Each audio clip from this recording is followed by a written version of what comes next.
অনেকে ইন্ডিয়ান মুভিতে দেখেন যে রয়্যাল এনফিল্ড বাইকের বা বুলেট বাইকগুলোর সামনে যে সাইলেন্সারটা থাকে ওটা কিন্তু অনেক গরম হয়ে যায়। সো ওইটা প্রোটেক্ট করে কি দিয়ে এক প্রকার কাপড় পেঁচিয়ে রাখে, আসলে কাপড় না বা ফিতা না, এটা হলো এই যে প্রোডাক্টটা, এটাকে বলে হিট গার্ড বা হিট সিং, যেটাই আপনারা বলেন যেভাবে জানেন সেটাই বলতেছি, বা সাইলেন্সার ওয়ার্ম যেটা বলে। হ্যাঁ, সো এই প্রোডাক্টটা কিন্তু অ্যাভেলেবেল আছে। আবার এটা চাচ্ছেন না, এই প্রোডাক্টটা চাচ্ছেন ছোট হিট গার্ডটা হিটপ্রুফ, এটাও কিন্তু আমাদের কাছে দুইটা আছে, হিট শিল্ড বলা হয়। হ্যাঁ আচ্ছা, সো এটাও কিন্তু আছে আমাদের কাছে, হিট শিল্ডটা আছে। হ্যাঁ, ছোট সাইজটাও আছে হিট শিল্ড, এটা দুইটা কালার আছে, ব্ল্যাক অ্যান্ড সিলভার।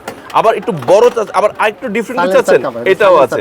আবার সাইলেন্সার কভারটাও আছে। তো প্রত্যেকটা এটা কিন্তু ব্ল্যাক আছে এবং সিলভারটাও আছে। সাথে দেখেন কতটা কোয়ালিটির প্রোডাক্ট, এটা কিন্তু সম্পূর্ণ ইন্ডিয়া থেকে আনা, সাথে কিন্তু নাটটাও দিয়ে দিচ্ছে, আপনি নিজেও ফিটিংস করতে পারবেন, কোনো মেস্ত্রির কাছেও যাওয়ার প্রয়োজন নাই।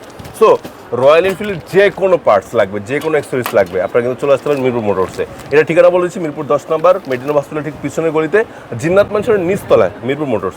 আসতে পারছেন না, টেনশন নাই, স্ক্রিনে নাম্বার আছে না, নাম্বারে ফোন দিবেন, আর কেনার সময় বাহার ব্লগসের নাম বলবেন, একটু সম্মান পেয়ে যাবেন। ওকে, আল্লাহ হাফেজ।